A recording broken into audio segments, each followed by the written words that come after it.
Olá, jovens! Olha eu aqui de novo, professora Deise, para mais uma aula de revisão de física para vocês. Bom, pessoal, o que nós estávamos conversando na aula passada?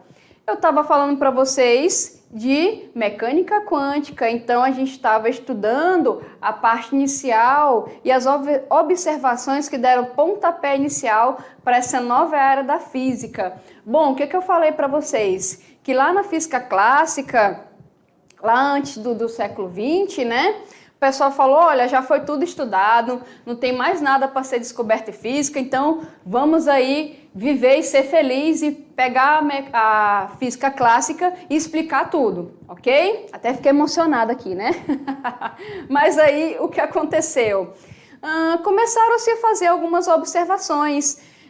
Observaram-se que alguns tipos de corpos, ao emitir lá a radiação, eles não se comportavam de acordo com a física clássica. Lá na física clássica, o pessoal falava que a energia era emitida de maneira contínua, mas aí veio algumas observações e falaram, olha, não é bem assim, tem algumas coisas, tem alguns elementos, quando a gente trabalha algumas características, que essa energia é dada de maneira quantizada, né? E surgiu lá os fótons. Bom, de quem que nós falamos? Nós falamos de Max Planck, um físico alemão que deu aí o pontapé inicial para essa nova área da ciência. Nós falamos de Rayleigh e Jens, que estavam tratando a parte da catástrofe do ultravioleta, lembram? Também falamos desse senhor bem aqui, ó, lá em 1905, Einstein, que fez algumas observações advindas das observações de Hertz e deu-se aí o efeito fotoelétrico, tá bom?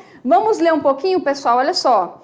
Então, na nossa revisão de conteúdo, falando de mecânica quântica, e essa parte aí da quantização, ela vai nos servir para as nossas próximas aulas.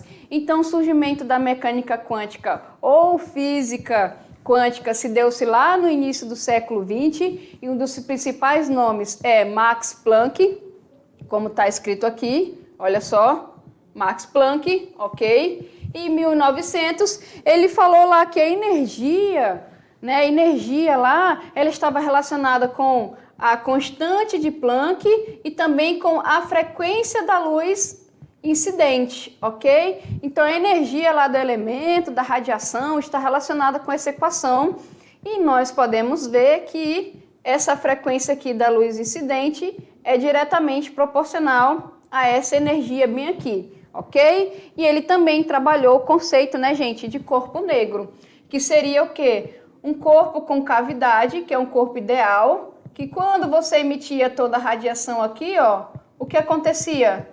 Ele absorvia 100% dessa radiação. E um corpo negro ideal também, se ele emitia 100%, ele também pode absorver 100%. Então, ele absorve 100% e emite aí 100% da radiação incidente sobre ele, ok? Pessoal, outras coisas também que foram investigadas, né? Como eu falei para vocês, o corpo negro ideal absorve 100% da radiação incidente e emite 100% dessa radiação incidente também. Outras coisas que foram observadas aqui, ó, a catástrofe do ultravioleta, ok? Por Rayleigh e Jens, que o Max Planck mais tarde conseguiu explicar isso daí, ok? E também aqui, ó, nesse outro gráfico, a gente pode ver aqui, ó, a questão da potência, né? Está relacionada aqui com o pico de frequência. Lembra que eu mostrei na simulação para vocês? Esse pico aqui ele vai ser maior, quanto maior for essa temperatura aqui. Ok? E aqui está relacionando a frequência também, ó. Vocês podem ver, ó, pico grande aqui, frequência grande, e essa frequência vai diminuindo conforme vai diminuindo esse pico aqui, ok? O que nós vimos mais, pessoal? Efeito fotoelétrico.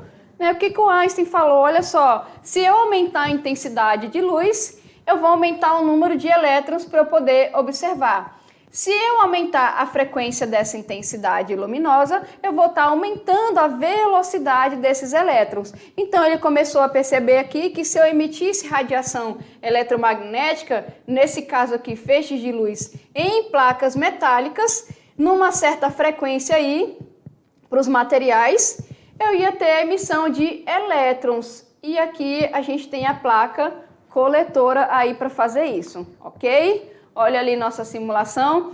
Pessoal, nós vimos também que isso deu-se para várias aplicações, células voltaicas, computadores e tudo mais, ok? Então são inúmeras aplicações aí.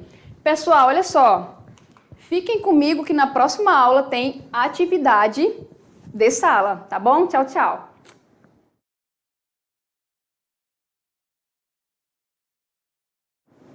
Hello, jovens! Quanto tempo, hein? Só que não, hein?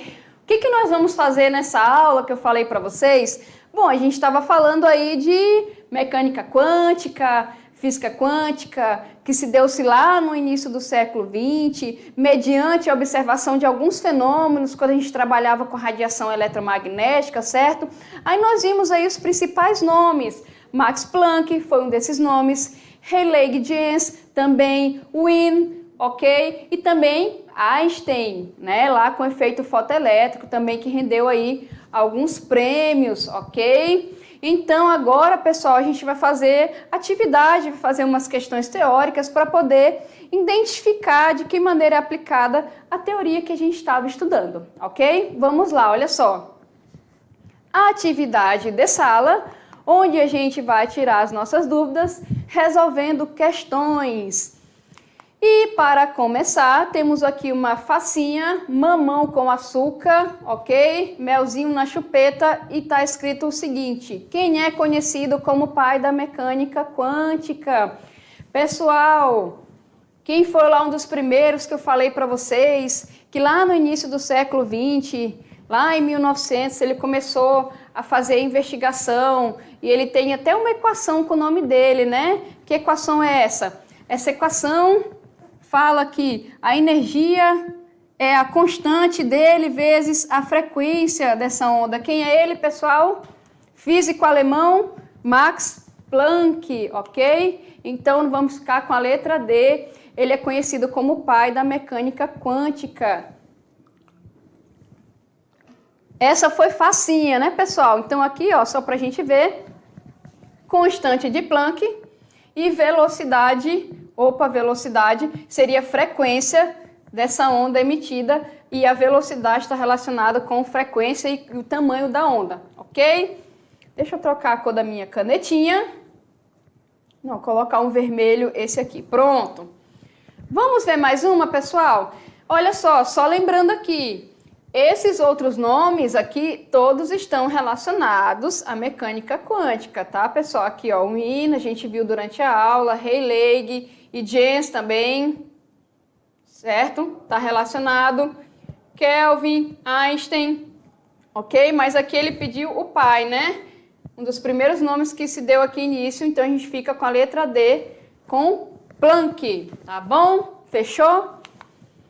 Jovens, questão 2. Uma das teorias mais bem-sucedidas no mundo da ciência é a teoria quântica, que nós falamos sobre ela aí durante a aula passada, ok? Diversas aplicações puderam ser feitas a partir dessa teoria.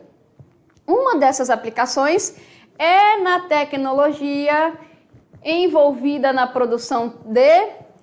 Olha só, a gente estava falando lá, pessoal, o que nós falamos, né? Nós falamos aí que a manipulação e o estudo e o surgimento da mecânica quântica ajudou muito na produção de materiais. Vocês lembram? A gente estava até falando na outra aula a respeito dele, materiais condutores, materiais isolantes e aqueles outros materiais que estão ali, semicondutores. Lembram dos semicondutores? Então, o estudo da mecânica quântica possibilitou o estudo aí dos semicondutores, ok? Tem toda uma física envolvida aí na produção dos semicondutores e também de computadores muito potentes que permitiram aí a gente ter uma maior precisão na construção de peças, ok, não é?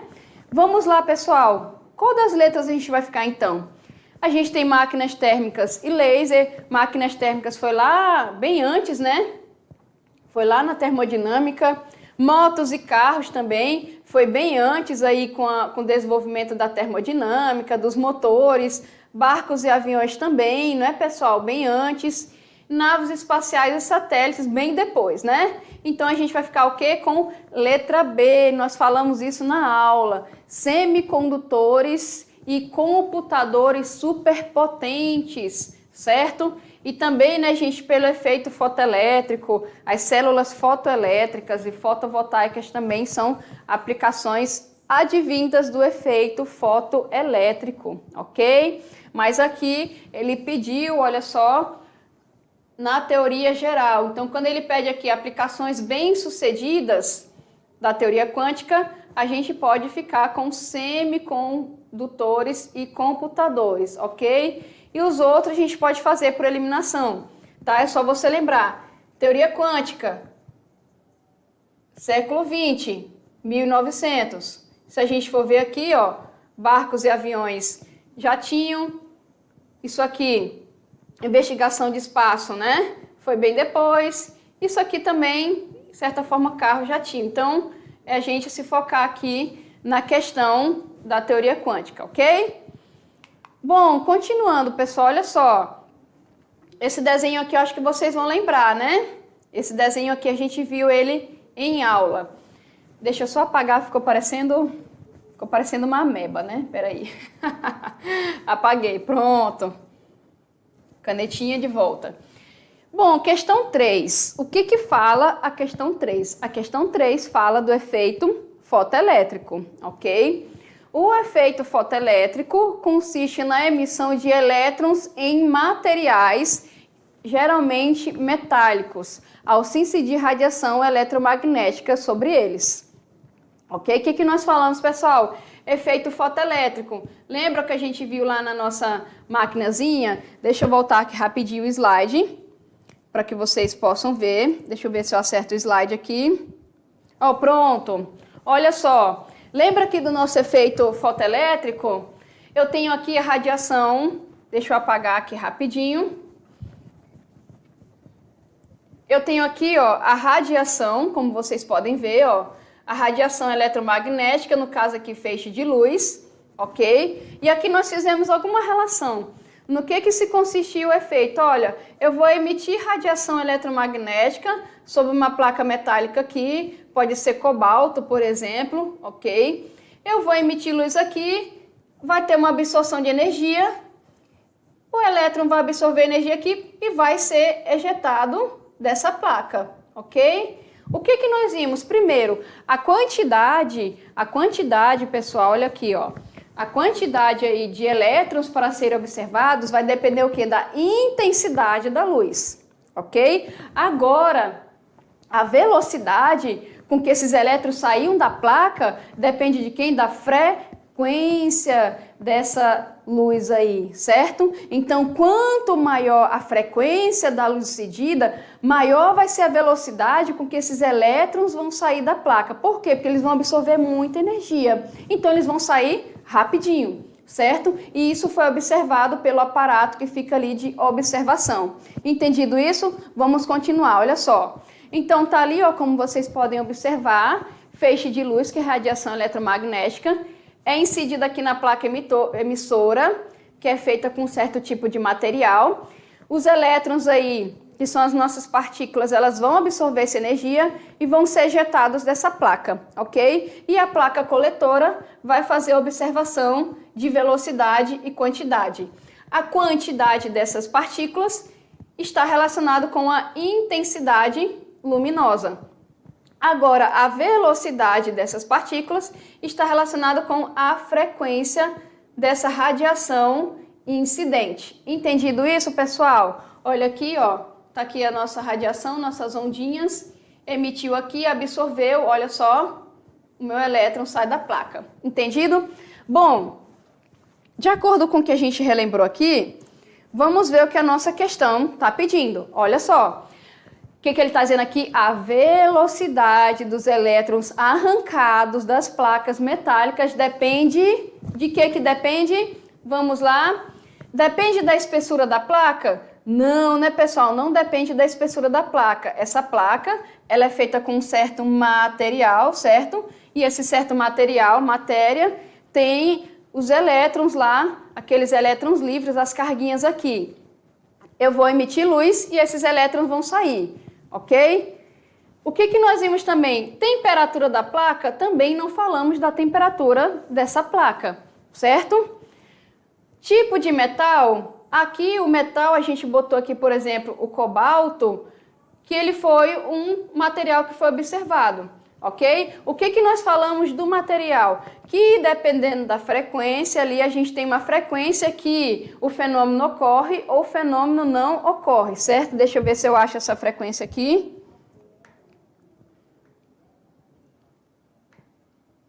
Ó, nós temos aqui a frequência, ok? E essa frequência, pessoal, ela é dada dependendo do material, tá? Bom, mas continuando aqui.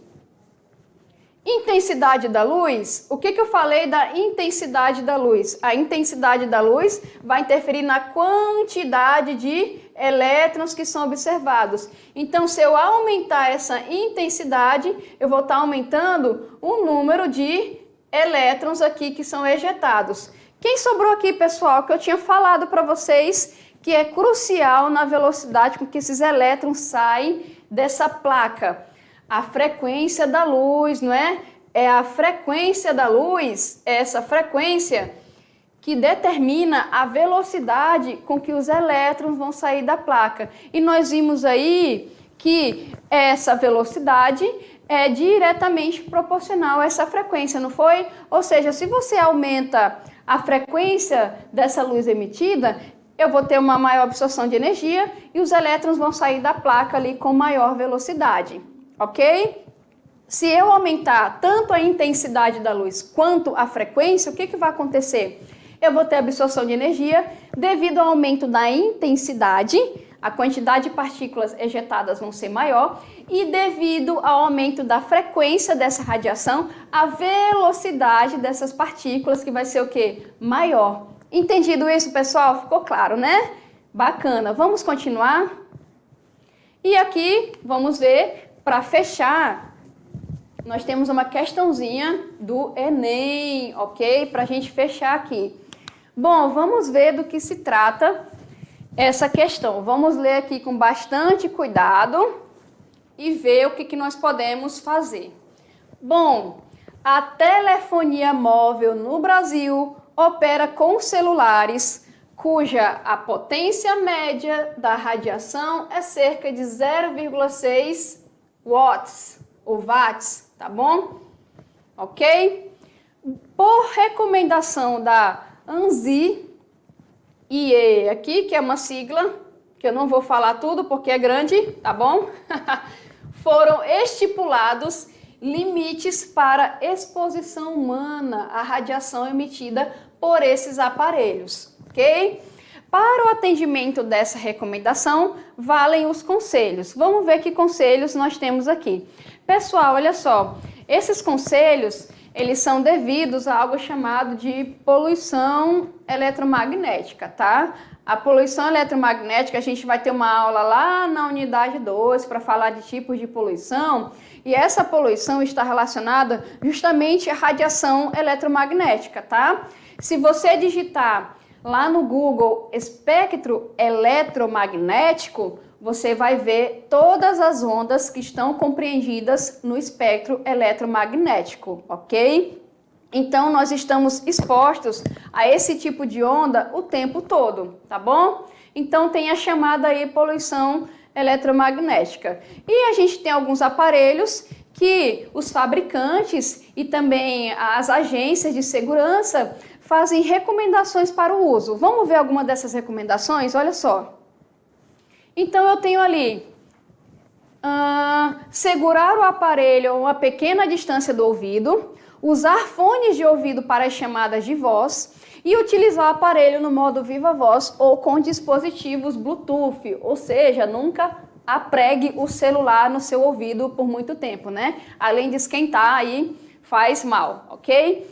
Essas medidas baseiam-se no fato de que a intensidade da radiação emitida decai rapidamente conforme a distância aumenta. Por isso, afastar o aparelho reduz riscos. Então, aparelho longe, você vai sentir menos radiação. Bom, para reduzir a exposição à radiação do celular de forma mais eficiente, o usuário deve utilizar como nós vimos, né, pessoal, o sistema Viva Voz com o aparelho apoiado numa mesa de trabalho, por exemplo. Assim ele vai estar mais distante também, ok? Entendido? Aqui, ó, fone de ouvido, mais aparelho na mão, né? E aqui com o aparelho no bolso, tira essa parte aqui também. E aqui seria o mais seguro, né? Que a maioria das pessoas não faz, eu confesso também que eu acabo não fazendo isso, né? Mas seria o mais seguro você colocar no Viva Voz e colocar em cima de uma mesa, tá bom? Pessoal, olha só, é isso e na próxima aula tem mais conteúdo de física para vocês. Tchau, tchau!